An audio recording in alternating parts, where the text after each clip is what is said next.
नमस्कार। आज हम एक ऐसे सवाल पर बात करने वाले हैं जो शायद हर उस इंसान के मन में आता है जो अपना कुछ शुरू करना चाहता है। सवाल यह है कि आखिर क्यों ज्यादातर छोटे बिजनेस फेल हो जाते हैं। हाँ, और वो भी तब जब उसे शुरू करने वाला अपने काम में माहिर होता है। बिल्कुल। जैसे एक बेहतरीन शेफ का रेस्टोरेंट क्यों बंद हो जाता है, या एक शानदार मैकेनिक की दुकान क्यों नहीं चलती। ये सिर्फ किस्मत की बात तो नहीं हो सकती। नहीं, बिल्कुल नहीं। और आज की चर्चा इसी गुत्थी को सुलझाने के बारे में है। हम कुछ ऐसे आइडियाज को समझेंगे जो इस पूरी समस्या को देखने का नजरिया ही बदल देते हैं। हमारा मिशन ये समझना है कि एक शानदार कारीगर होना और एक सफल बिजनेस का मालिक होना, ये दो बिल्कुल अलग बातें क्यों हैं। हाँ, तो हम एक बहुत बड़ी गलती से शुरू करेंगे जो लगभग हर कोई करता है। फिर देखेंगे कि हर बिजनेस मालिक के अंदर कैसे तीन लोग आपस में लड़ रहे होते हैं। और कैसे एक बिजनेस बचपन से जवानी के दौर से गुजरता है। चलिए शुरू करते हैं। तो अक्सर कहानी कुछ यूं शुरू होती है। किसी को उद्यमी बनने का दौरा पड़ता है, जिसे कहते हैं एंटरप्रेन्योरियल सीजर। हाँ, सही नाम है ना? मान लीजिए कोई है मेरी, जो दुनिया की सबसे लजीज पाई बनाती है। सालों तक वो किसी और की बेकरी में काम करती है, और एक दिन उसे ख्याल आता है, मैं ये काम किसी और के लिए क्यों करूं। एग्जैक्टली, मुझसे अच्छी पाए तो कोई बना ही नहीं सकता, मैं अपनी दुकान खोलूंगी। और वो खोल लेती है। और यहीं पर पहले ही दिन वो सबसे बड़ी और घातक भूल कर बैठती है। क्या? ये मान लेना कि क्योंकि आप एक तकनीकी काम जैसे पाई बनाना बहुत अच्छे से जानते हैं, इसलिए आप उस काम को करने वाला बिजनेस भी चला सकते हैं। अच्छा, ये सोचना कि पाई बनाने की कला ही पाई की दुकान चलाने के लिए काफी है। एक मिनट, ये तो सुनने में बिल्कुल उल्टा लग रहा है। मतलब अपने काम में माहिर होना एक देनदारी, एक लायबिलिटी कैसे हो सकता है? ये तो बिजनेस की सबसे बड़ी ताकत होनी चाहिए। यही तो इस पूरे विचार का सबसे दिलचस्प पैराडॉक्स है। ये एक लायबिलिटी इसलिए बन जाता है क्योंकि ये आपको एक जाल में फंसा लेता है। जाल में? कैसा जाल? क्योंकि मैरी पाए बनाना जानती है, तो वो क्या करती है, वो बस पाए बनाती रहती है, बनाती रहती है और बनाती रहती है। हाँ, क्योंकि वो उसी काम में अच्छी है। सही। वो कभी दुकान से बाहर निकलकर ये नहीं सोच पाती कि एक ऐसा सिस्टम कैसे बनाया जाए जो बेहतरीन पाए बनाता और बेचता हो। अच्छा। अगर उसे पाए बनाना नहीं आता तो उसे मजबूरन एक ऐसा तरीका सीखना पड़ता, पर क्योंकि वो खुद मास्टर है, वो बस काम करने में ही उलझी रह जाती है। वाह, तो ये करने और बनाने का फर्क है। वो काम कर रही है, बिजनेस बना नहीं रही। बिल्कुल। ये बहुत दिलचस्प है। तो इसका मतलब है कि ये समस्या सिर्फ स्किल की नहीं है। कहा जाता है कि हर बिजनेस मालिक के अंदर असल में तीन अलग अलग किरदार होते हैं। हाँ, तीन पर्सनालिटीज जो एक ही शरीर में हैं और लगातार एक दूसरे से लड़ रहे हैं। और यही लड़ाई बिजनेस को डुबो देती है। अच्छा। वो हमेशा भविष्य के बारे में सोचता है। आज से 10 साल बाद हमारी पाई की दुकानें पूरे देश में होंगी। वो बड़े बड़े सपने देखता है और गड़बड़ करने से नहीं डरता। ठीक है। और दूसरा? दूसरा है द मैनेजर, यानी व्यवस्थापक। वो बड़ा प्रैक्टिकल है। उसे प्लानिंग, ऑर्डर और वो प्रिडिक्टेबिलिटी पसंद है। मतलब एंटरप्रेन्योर जो सपने देख के उथल पुथल मचाता है, मैनेजर उसके पीछे पीछे सब कुछ समेटता है। हाँ, चीजों को करीने से डिब्बों में रखता है और सिस्टम बनाता है। और तीसरा? और तीसरा और सबसे हावी किरदार है द टेक्नीशियन, यानी कारीगर। मैरी? हाँ, मैरी। वो करने वाला है। उसे अपने हाथों से काम करना पसंद है। उसे पाए बनाना, उसकी खुशबू, उसे ओवन से निकलते देखना पसंद है। वो आज में जीता है। उसे बस काम करने के लिए अकेला छोड़ दो, वो खुश है। बिल्कुल। और मैरी की समस्या ये है कि उसकी पर्सनालिटी में 100% टेक्नीशियन है। और शायद 0% मैनेजर और 0% एंटरप्रेन्योर। एग्जैक्टली। सपने देखने वाला कोई है नहीं, सिस्टम बनाने वाला कोई है नहीं, तो बेचारी टेक्नीशियन तब तक काम करती रहती है जब तक वो थक कर चूर नहीं हो जाती। और बिजनेस उसके साथ ही ढह जाता है। सही कहा। इन तीनों में बैलेंस ही कामयाबी की चाबी है। और ये असंतुलन हमें बिजनेस की लाइफ साइकिल के पहले चरण में ले जाता है। फ्रेशवावस्था या इन्फेंसी। हाँ। चलिए मैरी की कहानी पर वापस चलते हैं। तो वो अपनी दुकान शुरू करती है, मैरीज फेमस पाइज। इस इन्फेंसी स्टेज में मैरी और बिजनेस एक ही है। एक ही है। वो खुद पाई बनाती है, खुद बेचती है, खुद ही दुकान की सफाई करती है। ग्राहक मैरी को जानते हैं, उन्हें मैरी के हाथ की पाई पसंद है। और क्योंकि वो अपने काम में इतनी अच्छी है, बिजनेस चल पड़ता है। हाँ, लोग आने लगते हैं, ऑर्डर बढ़ने लगते हैं। लेकिन बहुत जल्द मैरी दिन में 12 घंटे, फिर 16, फिर 20 घंटे काम करने लगती है। क्योंकि वो हर चीज खुद करने की कोशिश कर रही है। और नतीजा, ऑर्डर गलत होने लगते हैं, क्वालिटी गिरने लगती है और वो शारीरिक और मानसिक रूप से टूटने की कगार पर आ जाती है। ये वही टेक्नीशियन का जाल है जिसके बारे में हम बात कर रहे थे। विडंबना ये है कि बिजनेस की तरक्की ही अब उसकी सबसे बड़ी दुश्मन बन गई है। बिल्कुल। मैरी खुद अपने बिजनेस की ग्रोथ में सबसे बड़ी रुकावट बन गई है। तो फिर क्या होता है? जब ये संकट हद से ज्यादा बढ़ जाता है, तब बिजनेस अपनी किशोरावस्था यानी एडोलेसेंस में कदम रखता है। ये वो पल है जब मेरी हार मान लेती है और कहती है, मैं अकेले सब कुछ नहीं कर सकती, मुझे मदद चाहिए। उसे राहत महसूस होती होगी। वो मदद के लिए किसी को काम पर रखती है।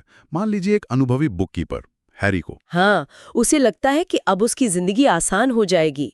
वाह, अब कोई और बिल और हिसाब किताब संभालेगा। लेकिन यहाँ भी एक गलती होती है। हाँ, यहीं पर वो एक और क्लासिक गलती करती है।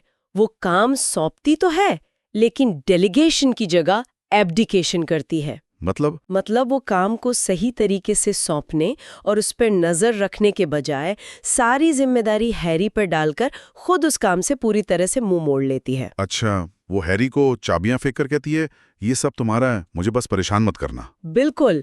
और इसका नतीजा क्या होता है? क्योस, पूरी तरह से अराजकता। हाँ, जल्द ही बैंक से फोन आता है कि अकाउंट ओवरड्रॉ हो गया है। सप्लायर शिकायत करते हैं कि उन्हें महीनों से पेमेंट नहीं मिली। ग्राहक नाराज हैं और मैरी को एहसास होता है कि चीजें कंट्रोल से पहले से भी ज्यादा बाहर हो चुकी हैं। ये उसके आराम के दायरे यानी कंफर्ट जोन की सीमा है।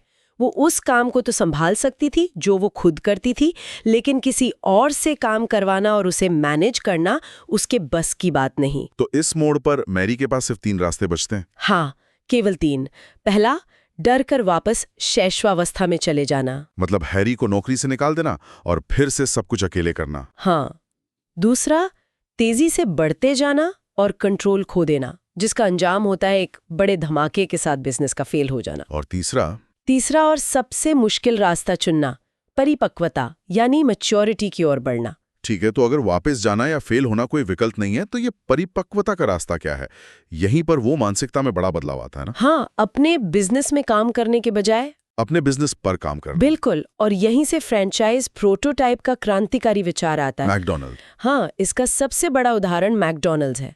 रे क्रॉक ने कोई बेहतर हैमबर्गर का आविष्कार नहीं किया था। नहीं, हैमबर्गर तो पहले से थे। उन्होंने एक ऐसे सिस्टम का आविष्कार किया जो हैमबर्गर बेचता था। ये एक बहुत बड़ा फर्क है।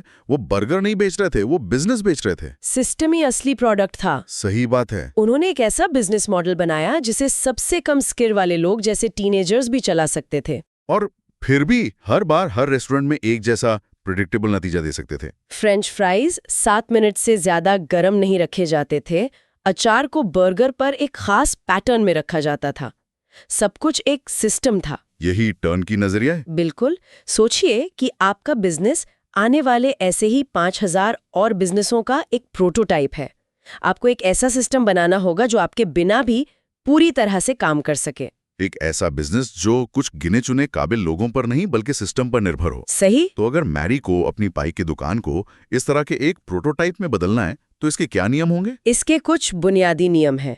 पहला, ये सिस्टम ग्राहक को लगातार एक जैसा मूल्य देगा, चाहे काउंटर पर कोई भी कर्मचारी खड़ा हो। दूसरा, इसे सबसे कम स्किल वाले लोग भी चला सकेंगे, क्योंकि असली विशेषज्ञ लोग नहीं बल्कि सिस्टम खुद होगा। और सब कुछ लिखा हुआ होगा। हाँ, हर चीज, हर प्रक्रिया पूरी तरह से डॉक्यूमेंटेड होगी, एक ऑपरेशंस मैनुअल में। और आखिर में ये ग्राहक को हर बार एक जैसा अनुभव देगा, जिसमें दुकान के रंग से लेकर कर्मचारियों की ड्रेस तक सब कुछ शामिल होगा। ये सुनने में तो बहुत अच्छा लगता है, लेकिन ये सब करने में बहुत काम लगता है। मैरी अपनी छोटी सी पाई की दुकान के लिए ये सब कैसे करेगी? मुश्किल है, लेकिन नामुमकिन नहीं। और इसे करने की प्रक्रिया को 3 हिस्सों में बांटा गया है: इनोवेशन, क्वांटिफिकेशन और ऑर्केस्ट्रेशन। नवाचार, मानकीकरण और सुव्यवस्थीकरण। चलिए एक एक करके इन्हें समझते हैं। इनोवेशन यानी नवाचार का क्या मतलब है यहाँ? यहाँ इनोवेशन का मतलब कुछ नया आविष्कार करना नहीं है। अच्छा। इसका मतलब है लगातार ये पूछना, इस काम को करने का सबसे अच्छा तरीका क्या है। ये उस बारे में नहीं है कि क्या नया है, बल्कि उस बारे में है कि क्या बेहतर काम करता है। कोई उदाहरण? जैसे एक दुकान में ग्राहक के आने पर मैं आपकी क्या मदद कर सकता हूँ पूछने के बजाय ये पूछना, नमस्ते, क्या आप यहाँ पहले आए हैं? ये एक छोटा सा नवाचार है, लेकिन ये बातचीत को एक बिल्कुल नई दिशा दे सकता है। बिल्कुल। और फिर आता है क्वांटिफिकेशन, यानी मानकीकरण। या मतलब आप ये नहीं जान सकते कि आपका नया तरीका बेहतर है या नहीं जब तक आप उसे नापे नहीं। एग्जैक्टली कितने लोगों ने आपके नए सवाल पर हाँ कहा, कितने लोगों ने इसके बाद कुछ खरीदा, आपकी कन्वर्जन रेट क्या थी? बिना नंबर्स के आप सिर्फ अंदाजा लगा रहे हैं। सही। नंबर्स आपको बताते हैं कि कौन सा नवाचार सच में काम कर रहा है और कौन सा नहीं। ठीक है, तो आपने एक नया तरीका आजमाया, उसे नंबरों से परखा और आपको पता चल गया कि ये काम करता है। अब आता है तीसरा कदम, ऑर्केस्ट्रेशन। इसका क्या मतलब है? ऑर्केस्ट्रेशन का मतलब है जो भी काम करता है उसे बिजनेस का स्टैंडर्ड तरीका बना देना। अच्छा, मतलब अब ये किसी की मर्जी या मूड पर निर्भर नहीं करेगा। ये the way we do things here बन जाएगा। इसे आप अपने ऑपरेशंस मैनुअल में लिख देते हैं। अब हर कोई हर बार उस काम को उसी एक तरीके से करेगा। अगर नीला सूट पहनने से बिक्री 20% बढ़ती है तो आज से हर सेल्स पर्सन हर दिन नीला सूट पहनेगा। बिल्कुल, यही सुव्यवस्थीकरण है। ये व्यक्तिगत विवेक को खत्म करके प्रेडिक्टेबिलिटी पैदा करता है। वेनिशिया होटल का उदाहरण इस बात को बहुत अच्छे से समझाता है ना। हाँ, वहां पर मेहमानों का अनुभव किसी एक मैनेजर की मेहरबानी पर नहीं बल्कि एक शानदार सिस्टम पर टिका था। क्या क्या था उस सिस्टम में? वहां सब कुछ ऑर्केस्ट्रेटेड था। शाम को मेहमान के कमरे में आग जलाना, तकिए पर चॉकलेट रखना, सुबह उनकी पसंदीदा कॉफी और अखबार देना। ये सब छोटे छोटे काम थे, लेकिन वे मिलकर एक बहुत शक्तिशाली संदेश देते थे। हमने आपके बारे में सोचा है, आप हमारे लिए खास हैं। और ये सब इसलिए मुमकिन था क्योंकि ये किसी एक व्यक्ति की याददाश्त पर नहीं बल्कि एक सिस्टम पर चल रहा था। हाँ, मैनेजर ने बताया कि उसे नौकरी पर रखने के बाद सब कुछ एक ऑपरेशन मैनुअल से सिखाया गया था, जिसमें तस्वीरों के साथ चेकलिस्ट थी। वो सिस्टम ही असली जादू था।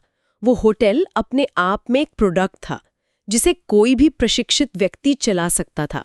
तो इन सभी विचारों का निचोड़ क्या है? मतलब इसका सार क्या है? सार ये है कि एक सफल बिजनेस बनाने के लिए सोच में एक बुनियादी बदलाव लाना पड़ता है। एक करने वाले यानी टेक्नीशियन की भूमिका से बाहर निकलकर एक ऐसे उद्यमी की तरह सोचना जो एक ऐसा सिस्टम बनाता है जो काम करता है। यह एक ऐसा बिजनेस बनाने के बारे में है जो मालिक के व्यक्तित्व का विस्तार ना हो बल्कि अपने आप में एक मुकम्मल प्रोडक्ट हो। एक ऐसा बिजनेस जो आपको आज़ादी देता है, न कि आपको एक और नौकरी देता है जिसमें आप 80 घंटे काम करते हैं। हाँ, एक ऐसा बिजनेस जो इतना सुव्यवस्थित और सिस्टम पर आधारित है कि वो आपके बिना भी चल सकता है। और अगर आप चाहें तो एक दिन उसे बेच भी सकते हैं। बिल्कुल, अपने बिजनेस को एक संपत्ति के रूप में देखना, न कि सिर्फ अपनी पहचान के रूप में। सही बात है।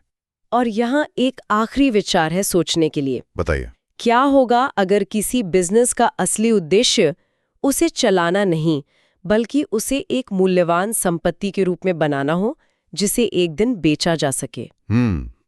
अगर कोई बिजनेस मालिक इस अंतिम लक्ष्य को ध्यान में रखकर पहले दिन से शुरुआत करे तो वह अपने सिस्टम, अपनी प्रक्रियाओं और अपने ब्रांड को बनाने के बारे में कितना अलग सोचेगा। ये सोचने के लिए एक बहुत ही शक्तिशाली सवाल है। शायद तब हर कोई पहले दिन से मैरी की पाई के बजाय मैकडॉनल्ड्स बनाने के बारे में सोचेगा।